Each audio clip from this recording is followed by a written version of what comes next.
শুভ সকাল। আজ 6 ভাদ্র 1431, ইংরাজির 23 আগস্ট 2024। আজ ঢাকা বিশ্ববিদ্যালয়ের কালো দিবস, যা শুরু হয় 2007 সালে।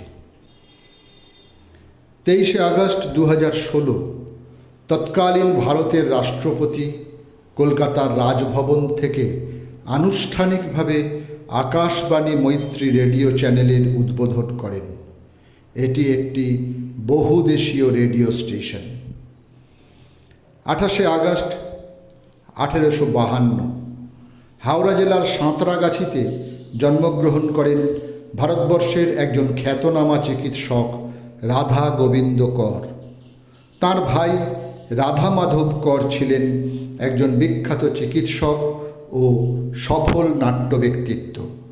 The Calcutta medical school and college of physician and science of Bengal 5 জুলাই 1916 বেলগাছিয়া মেডিকেল কলেজ নামে উদ্বোধন করা হয় এবং এর প্রথম সম্পাদক নির্বাচিত হন ডাক্তার রাধা গোবিন্দ কর।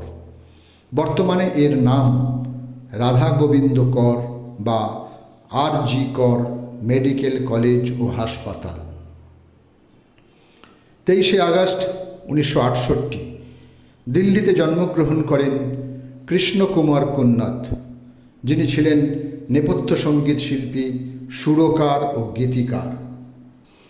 তিনি হিন্দি, তেলেগু, মালায়ালাম, কন্নড়, মারাঠি, গুজরাটি ও তামিল চলচ্চিত্রে একজন সফল গায়ক। বিজ্ঞাপনের জিঙ্গেলে কণ্ঠ দেওয়ার মধ্যে দিয়ে তাঁর সঙ্গীত জীবন শুরু হয় এবং A.R. রহমানের সুরে গানের মধ্যে দিয়ে তাঁর চলচ্চিত্রে প্রবেশ। কৃষ্ণকুমার কুন্নাথ সঙ্গীত জগতে কে নামে অধিক পরিচিত ছিলেন।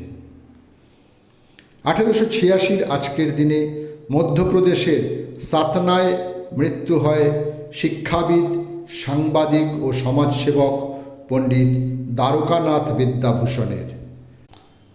তাঁর ভাগ্নে শিবনাথ শাস্ত্রী তাঁর লেখা রামতনু লাহিড়ী ও তৎকালীন বঙ্গ সমাজ গ্রন্থে মাতুল সম্পর্কে লিখেছেন, রাত 11টার সময় শয়ন করতে যাওয়ার সময় দেখিয়াছি তিনি কার্যে নিমগ্ন আছেন। রাত্রি 4টার সময় উঠিয়া দেখিয়াছি তিনি কার্যে মগ্ন আছেন। আমার বয়সের মধ্যে প্রত্যুষে উঠিয়া তাহাকে কখনো ঘুমাইতে দেখিয়াছি, এইরূপ মনে হয় না। পুরুষোত্তম ও Rabindranath, Rammohan Roy and his works, some aspects of modern journalism in India প্রভৃতি গ্রন্থের লেখক অমল হোমের আজ মৃত্যুদিন। সময়টা 1975। তিনি ছিলেন একজন সাংবাদিক ও সাহিত্যিক এবং রবীন্দ্রনাথ ঠাকুরের স্নেহধন্য। রবীন্দ্র জীবনের বহু অপ্রকাশিত খুঁটিনাটি বিষয়ের তিনি ছিলেন অথরিটি এবং কবির বহু অপ্রকাশিত চিঠিপত্র ও তথ্যের সংগ্রহ তাঁর নিজস্ব সম্পদ রূপে সংরক্ষিত ছিল।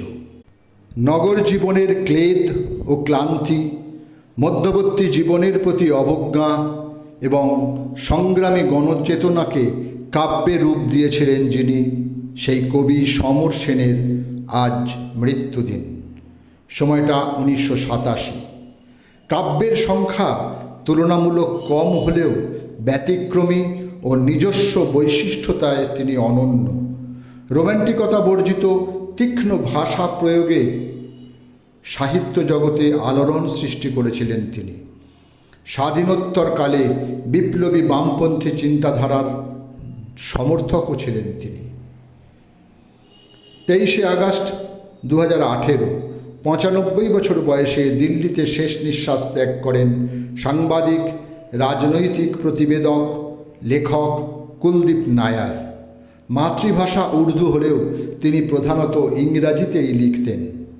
তাঁর লেখা ভারতসহ বিভিন্ন দেশের 600টি পত্রপত্রিকার 14টি ভাষায় প্রকাশিত হতো।